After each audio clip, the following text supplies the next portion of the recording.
Welcome to Hema spoken English classes అండి. Completely for beginners. 2 wordsతోనే sentences చేయటం మొదటిసారిగా నేర్చుకుందాం. కమ్ హియర్, ఇక్కడికి రండి. గో దేర్, అక్కడికి వెళ్ళండి.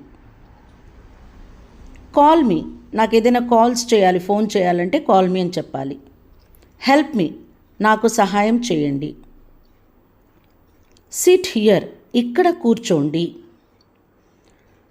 స్టాండ్ దేర్, అక్కడ నిలబడండి. ఇన్ఫార్మ్ మీ, ఏదైనా ఇన్ఫర్మేషన్ ఉంటే తెలియజేయడం అని చెప్పటం అన్నమాట. ఫర్గివ్ మీ, నన్ను క్షమించండి. మరో పదం ఎక్స్క్యూజ్ మీ, 2 పదాలు కూడా క్షమించమని అడగటానికి యూజ్ చేస్తాం.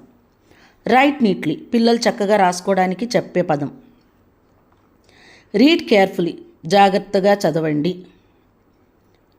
లిసన్ కేర్ఫుల్లీ, శ్రద్ధగా వినండి. లిసన్ అని పలకాలి కానీ లిజన్ అనకూడదు. బీ కేర్ఫుల్, జాగ్రత్తగా ఉండండి. స్పీక్ కాన్ఫిడెంట్లీ, ఆత్మవిశ్వాసంతో మాట్లాడండి. స్పీక్ హానెస్ట్లీ, హానెస్ట్లీ అనాలి కానీ హానెస్ట్లీ అని హెచ్ పలకకూడదు. బై క్లోత్స్ అనాలి, క్లాత్స్ అనకూడదు. స్లీప్ ఎర్లీ, త్వరగా నిద్రపోవడం. డ్రైవ్ సేఫ్లీ, సురక్షితంగా వాహనం నడపండి. వేర్ హెల్మెట్, హెల్మెట్ని ధరించండి. లివ్ హ్యాపీలీ, సంతోషంగా జీవించండి. థ్యాంక్ యూ ఫర్ వాచింగ్ అండి. See you in the next class. Thank